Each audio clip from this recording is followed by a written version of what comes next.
Hello and welcome to Last Time On. This is the podcast for people who want to watch all this prestige television, but who's got time for it? I know I don't. And just wanted to say thank you to Annette Lucina for licensing your television under Creative Commons, and thank you to the Goon Squad for playing our outro song. Vic, what am I doing? That's the end of the show. Time. We're at the Time travel. Tachyons. And I'm Xhafer. I'm Ben. And I'm Victor. And today we're talking SG1 Season 6, Episode 7, Shadow Play. And what a freaking episode. This episode was made for this podcast, ladies and gentlemen. This Hundo. is wow. And so I have to ask, down. Shadow Play, what do you want? Xhafer, what do you want? No, wrong podcast, Ben. Vic, what do you want? I want a Slurpee right now, actually. A Mountain Dew Slurpee sounds amazing. And you know, that reminds me of a thing I've been workshopping. I want to do a Cheyenne Mountain Dew. Have the Stargate in the background of the logo. Like, you're welcome, Coca-Cola or Pepsi or whoever owns you these days. That's Pepsi. Free idea right there.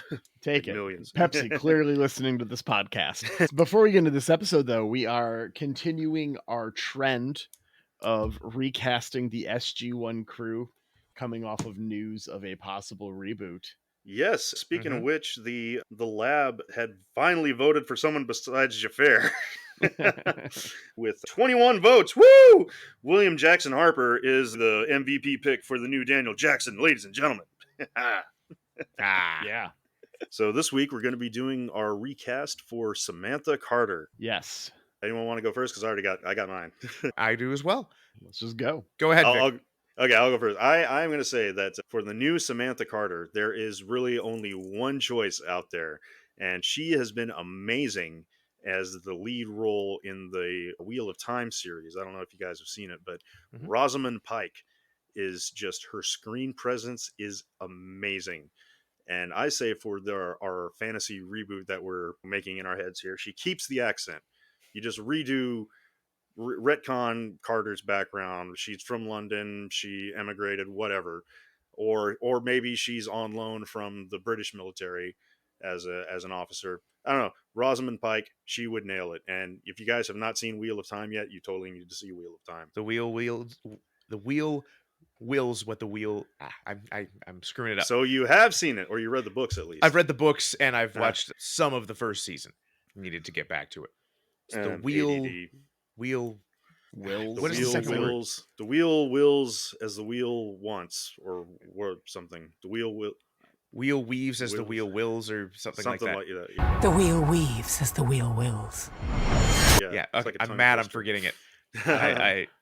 This is like, my nerd brain is just like, you know this. You read it like 1,000 times. The wheel wills as the wheel. Yeah. Yeah. Xhafer, you haven't seen it? You haven't read the books at all? That's because Xhafer is a dark fiend. My only exposure to Wheel of Time is in college. A group of friends got together to make a shot called Balefire, and it was disgusting. I've had a number of people try to get me to read it, and they have always presented it to me with the caveat of, you can skip these books. Yeah, there's a ton of books. And none of them have given me the same list of books, which tells me I should probably not read this book series. Well, I'll tell you, if I had known, like I eventually got around to watching it on Amazon, and if I had known the big twist about this series, I would have jumped on it right away. So do you know the big twist, Xhafer? No, I know nothing about it. Can I tell him? Can I tell him, Ben? No. Oh, come on. No. You can. Let me tell you. Okay. I won't spoil it completely. Spoiler alert for the listeners, but this is a very vague spoiler. Okay. It's not a fantasy series. It's a science fiction series. Is it? Because Star Wars is fantasy. Oh, all right. That's a whole other podcast we can debate. There's no science in Star Wars. at all. That's true. Anywhere. That's very true. It's all space magic. Yeah. More fun that way. It is fun. Anyway, It back is to fun. Sam Carter. All right. So our first pick is Rosamund Pike. Xhafer, who you got? I'm torn. Are you burnt? I'm still alive, only I'm very badly burned. No. I definitely want some star power. I feel like a lot of my recasting has been some light sci-fi experience, not a ton of sci-fi experience though. I want someone who's got some sci-fi chops. I want someone who's got sci-fi creds. I want someone when they look at it and go, that person belongs in Stargate somewhere. I've got two in mind, both of which have guested on Strange New Worlds and have other sci-fi experience outside of that. Some Star Trek, some not.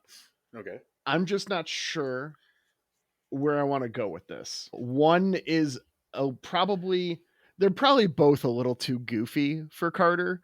So I want someone who can do a little bit more serious. And I think I'm going to go with Melanie Scarfano, who is Captain Patel in Strange New Worlds. She's Winona Earp in Winona Earp. And she's also Mrs. McMurray in Letterkenny, is where most people know her from. She's great.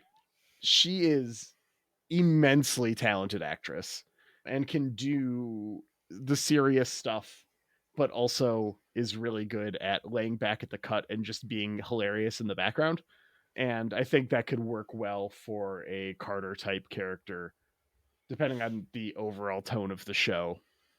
I admittedly am leaning into a bit more of a comedy style SG1, which is there, it's present, but is not the main thoroughfare. But I trust all of the actors and actresses that I've picked thus far to be able to handle both. Yeah. All right. I gotta say, anytime I made, so I'd never seen Letterkenny or Winona Earp, but anytime I made a comic on Dominion Media Television with Strange New World and had Captain Patel in it, I got like a dozen comments from people saying, I need a cock-sucking gin and tonic. And Yep. I don't know what that's from. That's from Letterkenny. Yeah. Is it? Okay. Yeah. So for my read on Carter, we need somebody who can, oftentimes, she shares the technobabble with Daniel Jackson. Somebody who can handle being the character that gets treated kind of like the stick in the mud, the person who actually like is focused and gets the job done. Well, Dan Jackson is just like off in his own little world, and O'Neill is just like, I don't know how to deal with the problem I can't shoot at. So we need somebody who can be the adult in the room. Adult supervision of the SG1 team. She absolutely is. Yeah. And so I was like, who is somebody who comes off as smart, as capable, as the person in the room who you're just like, they'll be the one to get the job done. They can be trusted to, maybe they're not as knowledgeable about what's going on as Daniel Jackson. Maybe they're not as good in a firefight as O'Neill, but can do all of those things and will be the glue holding the party together. So I went with Melissa Fumero, who played, why am I blanking on it? Amy Santiago in Brooklyn Nine-Nine. Mm-hmm. I'm unfamiliar with that one, so I'll have to look that one up later too. Yeah, she's been in a bunch of stuff. She is absolutely great. She's done, it was sitcom action, but she's done action. So we know she can run around, fire a gun, and can also, when the needs arise, be very, very funny, but also handle those bits where she's just delivering exposition and being the voice of reason. Melissa Fumero. Wow. Okay, I don't recognize her at all from anything. I'm sure the lab will. I know we got a lot of Brooklyn Nine-Nine fans in there. So 9-9. 9-9. 9-9. I've never seen it, so it's a very so good show. Oh yeah, and not just because my close personal friend Mark Evan Jackson is on it. Oh, okay. Who you would probably recognize because he was Sean in The Good Place, the leader of the demons. Wait, that really? Yeah. Hang on. Okay. Wow, that's interesting. He knows my wife a lot better than he knows me. But we got a New Year's email from him. No way. That's pretty cool. All right. Well, that is our recasting for Commander Carter. Major? Captain, then Major. Captain then Major. Okay. She's Major now, yeah. Okay. At this point that we are in the story. Season 5, episode 7, Shadow Play? Is that what it was? Episode seven. Episode 7. Shadow yeah. Play. We open on a request to reopen trade negotiations with Kelwana? Kelwana? Kelwonian. Kelonia? Kawada. Kawada? Kawada. Yep. So Commander Hale is saying, Kelsonians. "Hey, we want to talk Kawada. to you," and Hammond is all, "Oh, Hale, no." We know that they are technologically behind Earth, but they have this thing that will help them fight the Goa'uld. But the real question here is, where's Dan Jackson? Who is Jonas? And why is he here? And gentlemen, to answer these questions, I would like to propose a new game. Now, What's our new listeners, game? if you are unfamiliar, we have a handful of improv style games that we play on this podcast. We have the Wahapaher, where a host will challenge another host directly to explain a situation from a previous episode that we did not see. We have the Last Time Ons, where a host will prompt one themselves. We have the Let's Get Weird With It, where we all have to give an off-the-wall explanation. This new game is different, though. For this game, we have a starting point, which is our last episode, and our ending point, which is where we are right now in our description of the episode. Whoever starts this game must then give a brief timeline of events between these 2 points. But it's not so simple. The other hosts can once each interject, that's a real word. The other hosts can each once interject with a, but you forgot about something, adding a specific point on the timeline that the prompter must now make relevant to the timeline that they are working to establish between points A and B. This game is Time Liney. This is no time to argue about time. We don't have the time. So one person starts going through it, and then the other two give you a wrinkle you have to fix. Yes. I think Vix broke his microphone. We'll give him a moment. Almost there, sorry. Okay, get up. Hang on. 1 second. Pause. We're paused. Okay, we're good. All right, so go over the rules again. I'm just God kidding. damn it. All right, so when we last saw our heroes, Chaka was going to lead a revolution of the Unas on that slave world that I forget the name of. It doesn't matter. Yeah, Cowboy Planet. Cowboy Planet. This is where we start, and we have to get to Daniel Jackson has been framed for a crime on another world and has been replaced by Jonas, who we know is from that world. What my theory presupposes, shortly after the events of the last episode, Dan Jackson, as a side thing he would do, began smuggling weapons to the Unas for their revolution. Going behind the back of General Hammond and everyone. Yeah. Oh, yeah, what the hell? Yeah, Oh, General what's Hammond. happening to all does Where's a lot all of my this. guns? Where am I going to go? Yeah. Yeah, just I'm bring missing him a guns. plane. This is the Air Force. Indeed. Indeed, General Hammond of Texas. There are planes missing. Indeed. Yeah, other people might get involved. I could see Teal'c being really up on this revolution. Oh, yeah. Teal'c seems down for a revolution. Yeah. Do you hear the people sing? Viva la revolucion. Indeed. So he keeps smuggling all these weapons. Now, we know something else about this world that we touched on briefly, but did not get too much, but it was, I guess, central to the plot of the episode, which is a handful of families have coordinates for other worlds with Stargates. So this revolution starts to go poorly for the humans, as the Unas are probably a decently sized population based off of the town that we saw, and are now very well armed, courtesy of our Daniel Jackson. So at one point, some humans go to the Stargate that have coordinates to somewhere else. This ends up being Kelowna. I'm going to say it wrong the entire time. I think we Colonia. should say it wrong Or- every time. Kalana? Kalanic. Colonic. The the country Kalanic. So they are the ones who make initial contact, not SG1, but the Wild West slavers. Oh, they contact the colonoscopy people. Yeah, they go to Planet Okay. Colonoscopy, exactly. So when they get involved in this war, and it is now two human populations fighting the Unis, that Daniel Jackson is caught smuggling and arrested by the colonics. Wait, Xhafer, you forgot. What did I forget, Vic? You forgot Daniel Jackson's allergies are just on the fritz. He is sneezing his ass off. Oh, I didn't forget. That's why he got caught. That's the exact reason he got caught.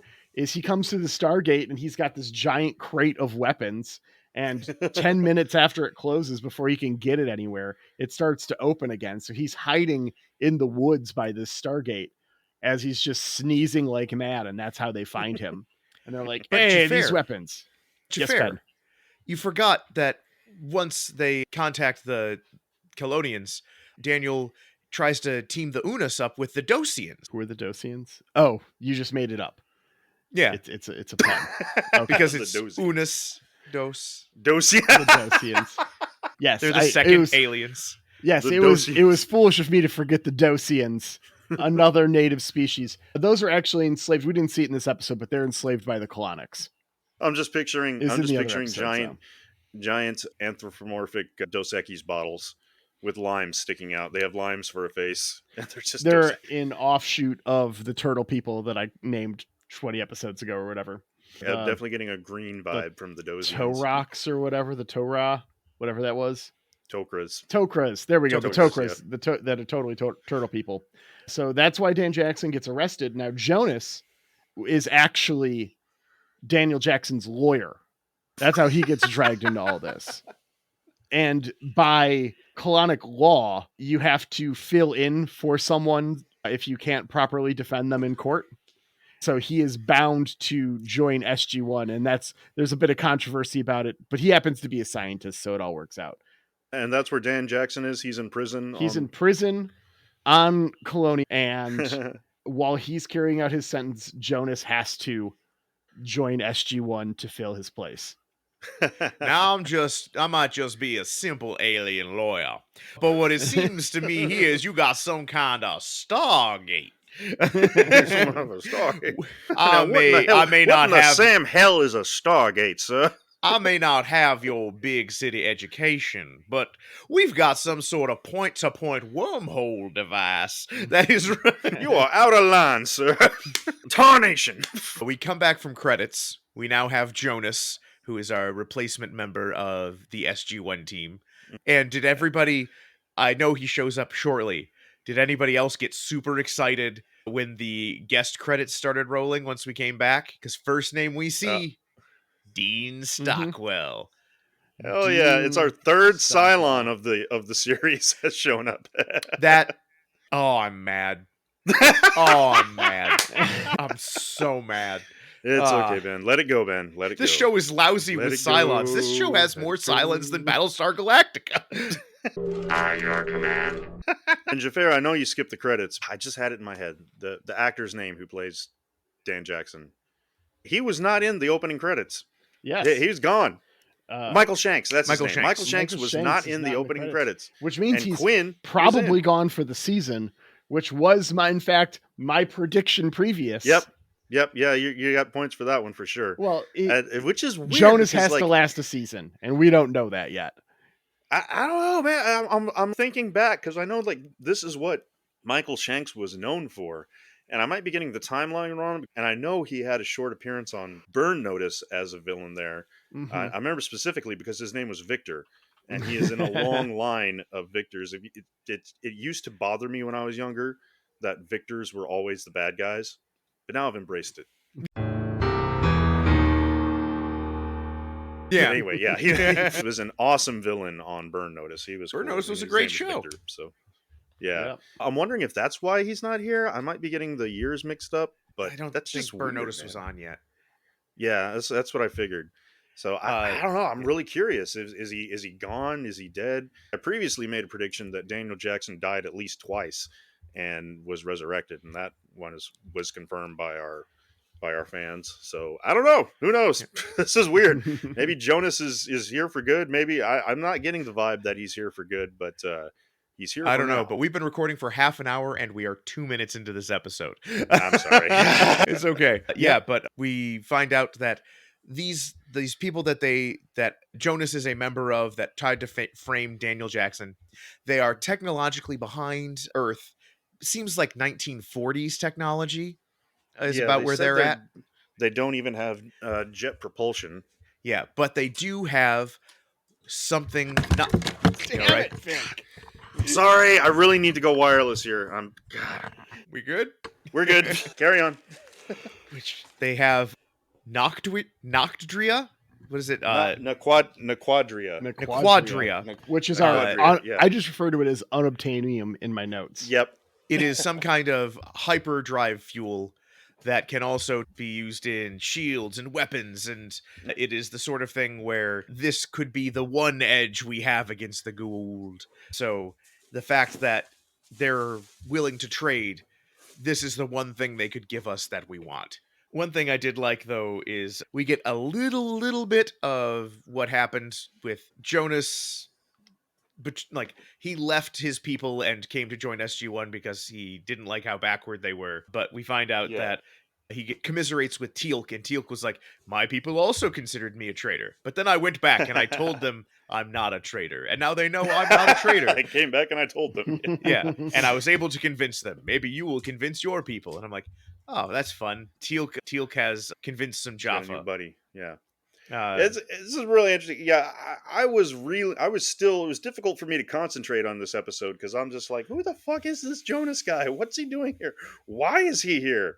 Like, if he's from a technologically backwards world, what the hell does he have to contribute to SG1? I mean, Yeah. that was weird. And you know who this guy looks like? He looks like the default character in every single Xbox ARPG that is out there, dude. He's like the starting character. But the people arrive and they say, hey, Earth, we kind of think you guys are dicks, but there are 3 major powers on our world, and 2 of them are about to sign a non-aggression pact. So we need you guys to help bolster us, because when they sign a non-aggression pact, all that could possibly mean is they're about to attack us. So the only thing that's left to happen is for Gandhi to denounce us and let fly with the nukes. You know, I do love this about this show in general, because I think we've mentioned it before, how, like in any other sci-fi series, anytime you run into a new civilization, they're always one unified planet. But I like that at least twice here, we've run into civilizations that have factions. That seems a little more realistic, especially because they're all human or human offshoots. And as everyone here knows from experience, humans are generally dicks. So they're all fighting each other. No one can ever get along. Yeah. So I really really like appreciate O'Neill here being his usual tactless self, and he was just like, why do you think we would care? Yeah, you guys were kind of a-holes. You tried to frame our friend. I don't care if they blow you up. I like how the colonoscopians are essentially holding themselves hostage, saying, if you don't give us military technology, we're going to detonate this fucking bomb on ourselves. Super nuke. And they do reveal that one time they tried to help a group called the Urandans, because as we've discussed before, SG1 has no prime directive. So they went to help this group, and they gave them technology, and they immediately turned around and started doing a genocide. Genocide! Woo! No, Vic. I know, No. sorry. Bad. But they were trying to help out the Urandans, but the Urandans were misusing the technology, and O'Neill was just like, you're not doing a genocide, are you? Like, if you're doing a genocide, you tell me. Like, you tell me if you're doing a genocide. Just Right. The general asks O'Neill for a recommendation before he meets with the Joint Chiefs. He says no, echoing our missing DJ. Yeah. Then the Stargate alarm goes off, and Dean Stockwell comes through to let them know the pact was signed, and he wants to talk to Jonas. There he reveals he's part of an underground resistance who wants to stop the war before it starts, and overtures to Jonas for help. This resistance is in all of the countries. The governments are not listening to their people. They don't want the war. He also goes all Oppenheimer and talks about seeing his bomb being tested. He's like, we have to succeed. This bomb can't go off. It's just like having sex with Florence Pugh.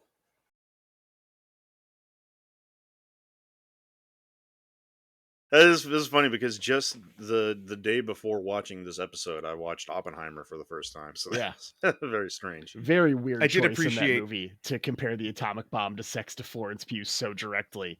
It's really awkward. Nuclear launch detected. Kieran, who is Dean Stockwell, comes in. He's like, "Okay, there's a super secret resistance ready to try and overthrow our government and possibly all three governments at the same time because everybody's tired of war. But it's like, it's a secret resistance." And the next scene is Jonas being like, "All right, everybody, so there's a secret resistance." Jonas cannot keep a secret. Maybe that's why he was exiled from his planet, because he So then we cut to negotiations with First Minister Vallis, and they are offering 300 pounds of Nequadria, which I guess must be super, super potent if That's what I 300 was saying, pounds is because like 300 enough. pounds, yeah, doesn't seem like a lot. This must be You might not need a lot for a bomb yeah, this seems like some. But if it's super hyper unobtainium. fuel or something. Yeah. Yeah. But they want Major Carter and a team of engineers to come here and give them jets. And they're like, "How about we give you antibiotics?" And they're like, "No." No, fuck no. We don't want to give us jets. Well, but also they say it could save 15,000 lives in 1 year. And I'm like, that's not antibiotics. It's way more than, like, if you had said 15 million, I'd be Yeah. like, Well- "Oh, okay." You are making an assumption about the amount of bacterial infections present on the planet. It looks like a dirty planet, dude. It does look like the 1940s, but if there's not been a lot of bacterial evolution on that planet, there might not be a lot of diseases that are bacteria compared to here. They could just be a cleaner people and never had developed some of the habits that we did, like not washing hands when performing autopsies, that led to all kinds of problems over the years. Now, I'm no scientist, but that warehouse that they were in, it was full of dust and cobwebs, and I'm just guessing here. I think dust and cobwebs kind of like can't exist without bacteria. I'm just an uneducated guess of mine, but I don't know. Like I said, it just looks like a fucking dirty ass planet. But Yeah. maybe it was always dirty, and because of that, their natural immune systems are just that good. I know it's real dirty here, and our immune systems ain't great. Yeah, that's a good point. So yeah, I don't know. Yeah, the 15,000 does seem a little low. Maybe they were only willing to give them the shit antibiotics, like the crappy. Well, discount yeah, they dollar don't need store stuff. Z-Pack if they don't have if it's only going to save 15,000 lives, then they probably don't need the Z-Packs. Also, it might be just the lives in that country, and it might be a smaller country Yeah. is the other side Yeah. of Maybe it's just Flintstone vitamins that they're going to give them. Or something. Who is this Dino? Send us Barney Rubble to negotiate. So the negotiations go poorly. At one point, though, Carter references, "But we can talk to the other parties, and we've got teams of negotiators who will come and help you guys." And I'm like, why are they not here right now? Why did you send Yeah, Colonel O'Neill when you have teams of negotiators? Yeah. But they want to meet the resistance. They're like, "Hey, we're getting nowhere. Let us meet these resistance guys, see if they're on the up and up." And Kieran, of course, goes "Hey, I can't contact them. They contact me. Like, Mhm. they're in a super secret warehouse. Like, I can't possibly go there. It's too heavily guarded." And then we immediately cut to him already in the warehouse. And it's like, did no guard stop you? Yeah. Well, that's our first clue as to the big twist here, I think. Yeah. But I just got to say, I love that resistance bunker because it's hitting all Oh, it's the guys in resistance leather bunker jackets symptoms. oiling a machine Yeah. gun. Yeah. The Yeah. low hanging lights, the weapons, the wooden crates full of guns, dude. Yeah, I the see maps. a well-armed and well-regulated militia here. Yeah, I loved it, man. They just hats off to the prop department for that one. That was great. Yep. So Jonas goes to the first minister at his behest that night. The minister throws some shit, but Jonas is all big picture and long term here. If you use an Aquandrian bomb, it's going to attract the Goa'uld. They will come back and fuck your shit up. And we find out that the Goa'uld not only build all their technology using this Nequadrium, but it's also in their blood, and they Yeah. can sense it. Like, wow, that Yeah. was. I feel like that speech that he gave was specifically for us, And I don't mean the audience, but for the three of us on this podcast here, because that just filled us in on like everything. Yeah, it helped. The negotiations, they start to ask for other things. They're like, hey, what about these defensive anti-air missiles? That will only be able to protect us. And they're like, yeah, until you drive them over to the foreign country and use them to take out their air defenses. And it's just, they're not willing to budge on any kind of military technology because any defensive technology can turn into an offensive technology. The one thing I did really like, though, here is that First Minister Vallis, when they're just like, hey, we'll tell everybody that there's a Stargate, that there's aliens, we'll put all aside all of our differences and come together as a people. And they're like, you guys do that? You tell anybody? Yeah. Not just other countries. If I asked everybody in the United States, would they know that there's a Stargate? I'm like, well, there's one guy, but everybody thinks he's crazy. Marty! There were two guys, but we hit one of them with a car. Yep. After all this, Dr. Kieran talks to the team, who in exchange for their help with the coup wants to hand over a secret stockpile of mitochondria. And what follows tells me that this show has moved from Showtime to Sci-Fi. I don't actually know for certain. This is an assumption. This chase scene cost $12. Exactly. This chase scene was ridiculous. Jonas delivers the most wooden line to the point where I thought he was replaced by a robot, which makes sense later. It makes sense later. Yeah. But this was the moment I where did I legitimately knew. write in my my notes here, like, this guy is a terrible actor. Yes, that's exactly what I thought. I was like, this way. But the resistance needs you now. He was like the NPC that you run into at that stage in the mission.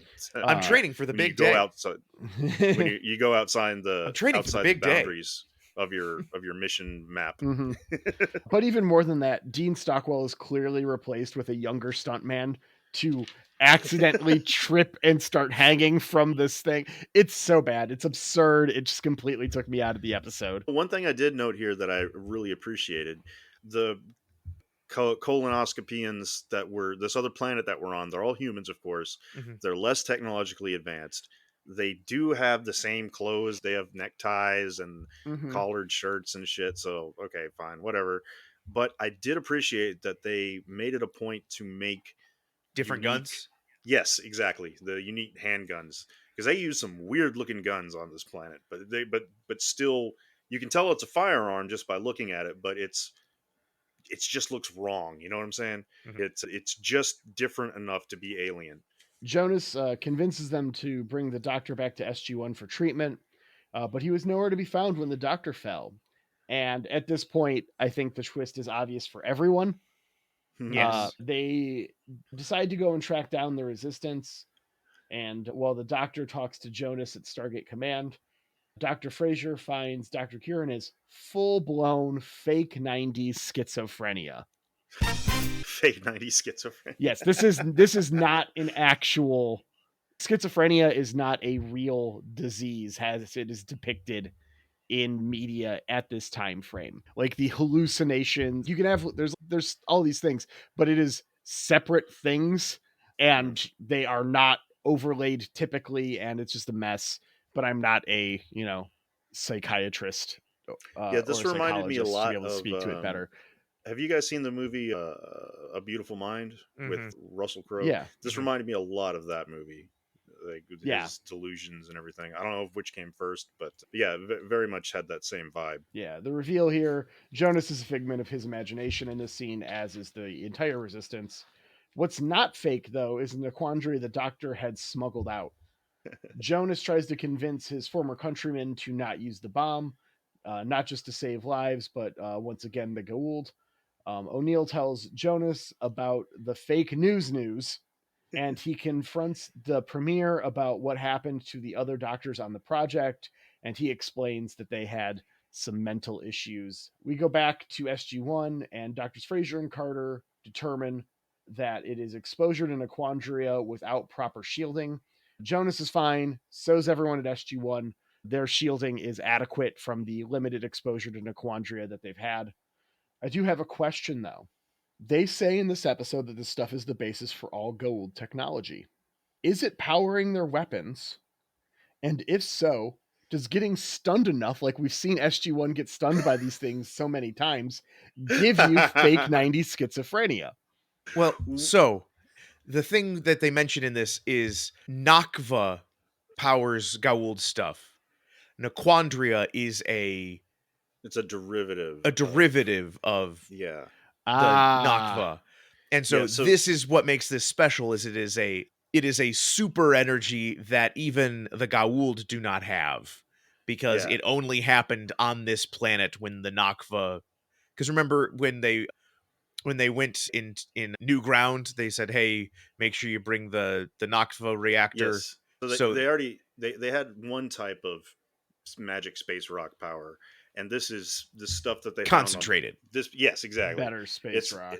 it's like in those mobile games where you have the free gems that you get just for playing, and then the stuff that they have on this planet is the shit you have to get your credit card out for and pay for Man, it to when give you is the boost. when is Raid Shadow Legends going to sponsor us? That's what I want to know. They're clearly throwing money everywhere. No shit. At us, Raid Shadow Legends. We're here to be sponsored. Give us money, please. Oh, wait, no, not this podcast. We'll lose Goon Squad. Vic, Yep. sponsor to Mini Will we? Media Television. Oh, Yeah. no, I'm not going down that road. This meme brought to you by Raid Shadow Legends. Separate rant for a different episode, but I have rants on that subject. Okay. Sure. I'm sure. We get one little bit here before the end of the episode, which is Jonas lying to the professor. Yeah, I'm not sure if that's healthy. Jonas giving in to his delusions, like supporting his. I mean, I don't know. I'm not a doctor, but I just don't think that's healthy. My read on this is that he's too far gone for any medical science to help him that they have, so it doesn't matter. There's it doesn't hurt anything. no amount of Yeah. therapy is going to make him not have these delusions.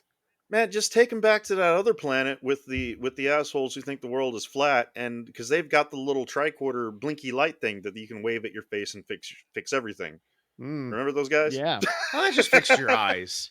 they might have one Eyes for connected. other Yeah, I stuff. don't know. I'm assuming they have one to fix. They got schizophrenia. medical I don't know. lasers. Like, They've got other plans. Take them to the Viking gray aliens. I'm sure they can fix him. yeah, But I absolutely loved that two things about this episode. One, that when they found Dean Stockwell's stash of Naquadrium, Mhm. that they just took it. Oh, yeah. yeah. They're They just like, leave an ass. and two, And also, they tell us that the Stargate is in the big base, so they must have had to have been really fucking sneaky about that shit. I yeah. imagine And- it is. and- I imagine it's Teal'c, like with a big trench coat, kind of jingling, just like, "Hello." So actually, Yeah. that's this time on. That is what happened. Yes. And as soon as they got the doctor's stash, Colonel O'Neill goes to find Quinn and is like, "Hey, we're leaving." Yep. That's literally what he says. We're leaving. Like, fuck it, we got what we want. Fuck these guys. Oh man, I love it. All right. And yeah, that's our episode. That's the episode. So I'm going to roll some dice real quick. Vic, do you want to Yay. pull up the results from the labs here while I'm rolling Yep. these dice? You roll the dice, I'll head down to the Well, lab. while you're pulling that up, I do appreciate the one bit they say in here is there's these three powers in this planet that there is no major ideological difference, I think because the writers didn't want to come up with them, but they do say it's just 1,000 little things from the last few hundred years that make us all hate each other, and Kinda we'll makes never get sense. over it. Which, okay, yeah, I can see that. But then also, the story is predicated on two of the countries getting over it. Yeah. That is a good point. So that really does, as much as O'Neill is the a-hole in this episode, it does make me feel like these guys are also the a-holes. Yeah, you know what? I feel like the SG1 team should sit down with them and be able to say, okay, those two guys got over their problems. Have you guys ever sat down and thought, maybe I'm the problem? I was kind of hoping at some point during this episode they'd sneak off and talk to the ambassadors for the other country and be like, yo, so, aliens, hi. Do you know who you're dealing with here? These guys are dicks. They never return their shopping carts. Yeah. Okay? They cut you off in traffic. They're just the worst. Oh, man. All right, so what do the dice have in store for us, Schhafer? All right. 17.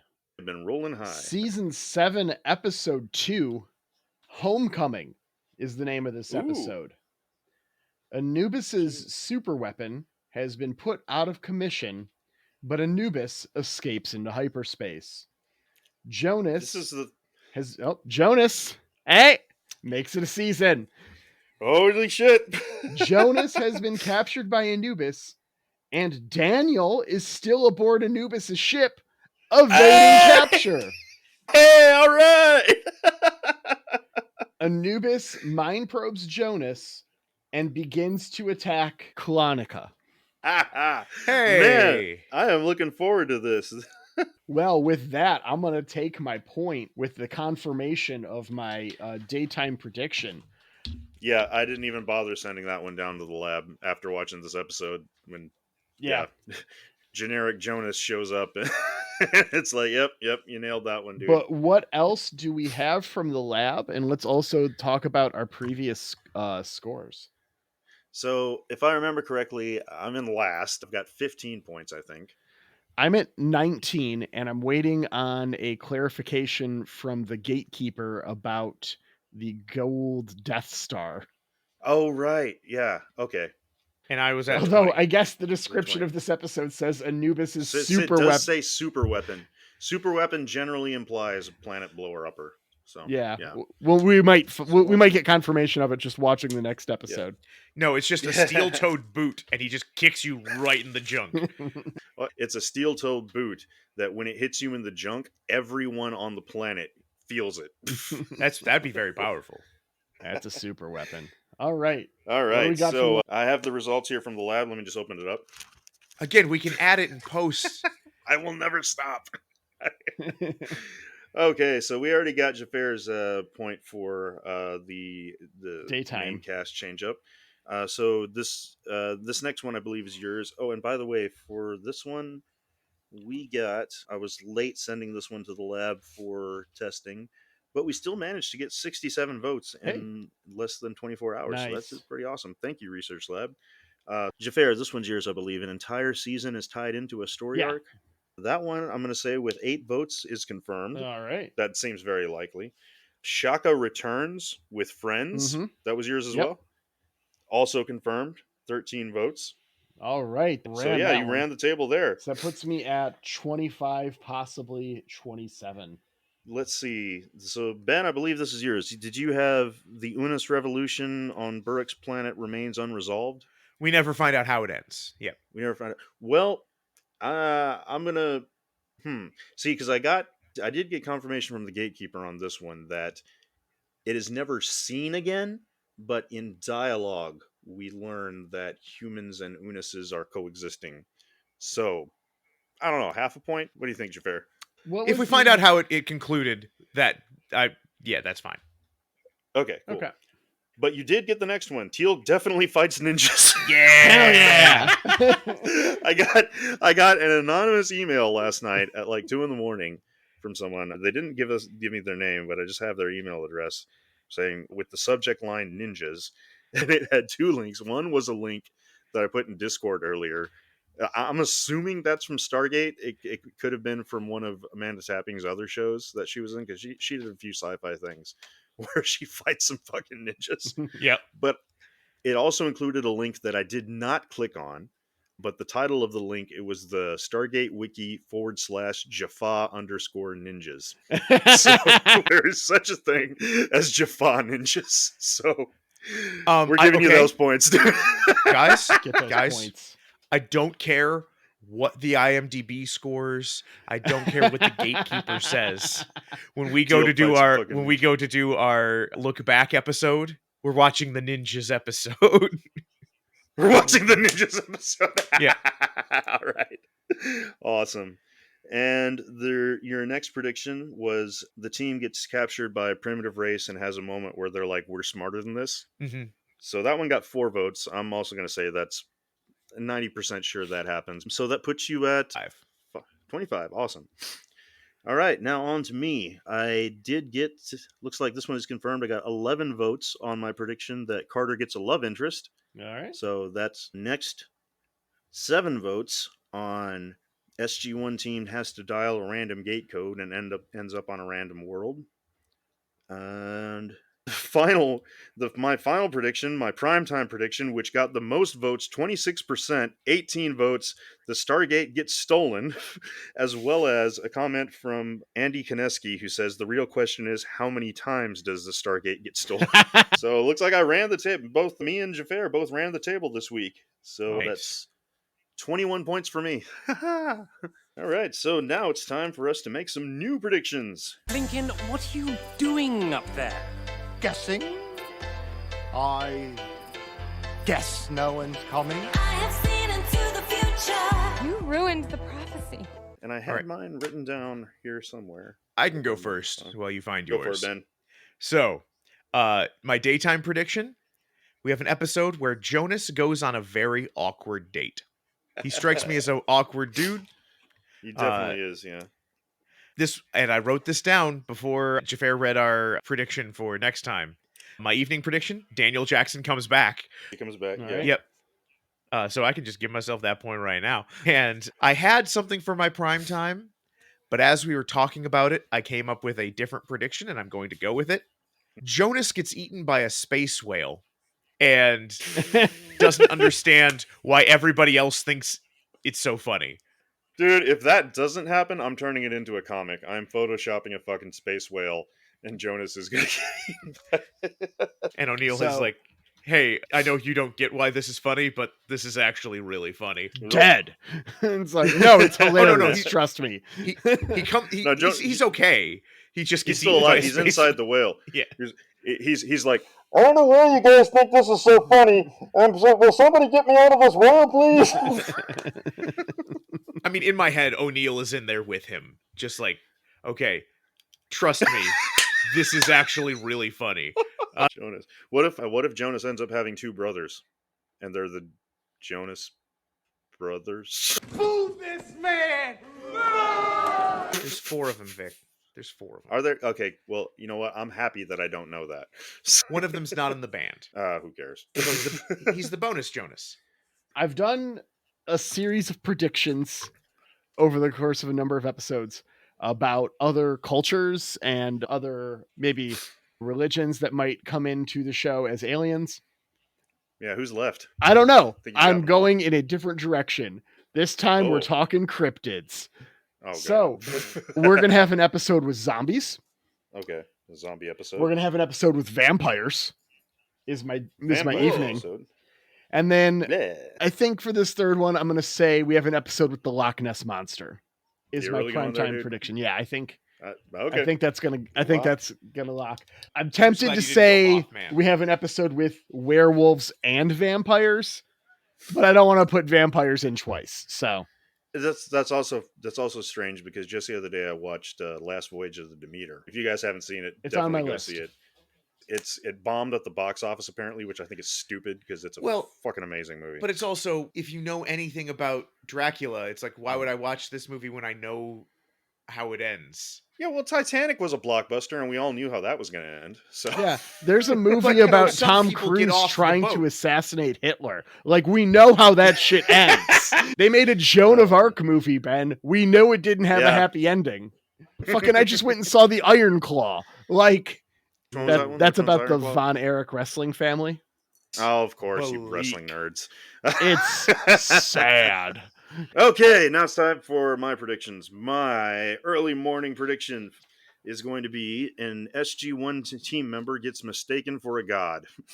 I'm not Oh, sure this if has already happened. happened. Has I it? bet you this happened. I mean, it kind of episode happened 3. in the pilot. Did it happen in the pilot? Yeah, when they're just like, oh, you must be here to choose. Come and sit at the feast while we blow those Yeah. giant tubas. Oh, yeah. Well, it happens at least one more time. Okay. Like, in my head, I'm picturing they come to a planet of, like, I don't know, all brunettes, and Sam takes her hat off, and everyone's like, because she's blonde, and they're like, she's the chosen one, and she becomes their empress or some shit.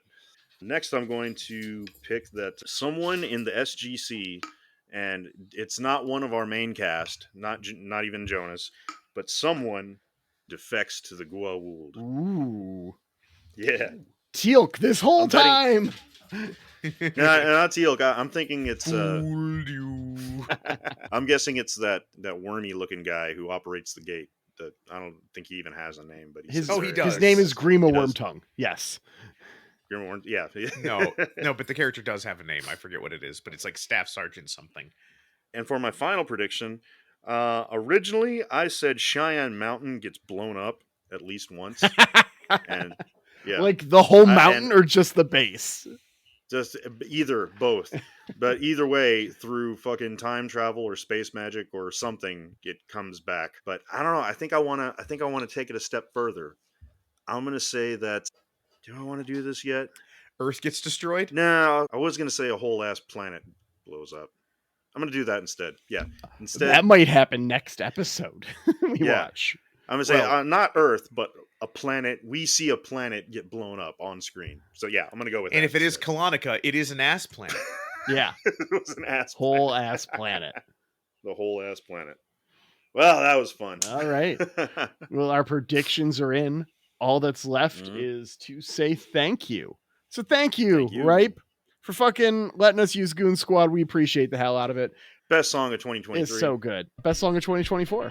It's fantastic. Go listen to it and listen to the rest of their music or wherever you listen to streaming. They did a really, really great cover of Since You've Been Gone. That was the meeting of like everything I love musically. And thank you to Annette Lucina for your photograph of a television that we have used as our podcast artwork. Thank you for making free art so we can make free art. And thank you to all the members of the Dominion Media TV Research Lab. If you'd like to participate, look up Dominion Media TV Research Lab on Facebook and apply to join, and you can help be a part of the show. And if you like our podcast, please feel free to leave us a 5-star review on iTunes or Facebook, and we'll give you a shout out here on the show. And if you don't like our podcast, well, just, keep that shit to yourself. All right. We'll see you next week, We'll Internet. Oh, fuck. Sorry, wrong podcast. You get to edit it out. We'll see you next time. It's Ben's line. And we'll see you next time. Ben, And we say the line. We'll see you. Ben. And we'll see you next time. And we'll see you next on Last time on Last Time On. Fuck you. On Last Time On. I don't even. I try not to swear on this show, and still. Why? Okay. And we'll see you next time on Last Time On. Now pause right there for just 1 second. I'd just like to take a moment to say that it is now 2024. Brand new year. Happy New Year, listeners. First recording of the new year. We are not even 10 minutes into the podcast. The credits haven't rolled, and we just heard that Daniel Jackson has been framed by an alien race. So, Xhafer, Ben, ladies and gentlemen, let's get weird with it! This is where I was gonna do my new bit, Vic. Oh, Well, fuck, you didn't okay. tell us that. All right. Well, let's forget what I just said, everyone. Just pretend that didn't happen. And that's Also, how that you- was super loud, Vic. Sorry, I Way was too loud. practicing that in the car yesterday. So. that is after credits fodder if I've ever heard it.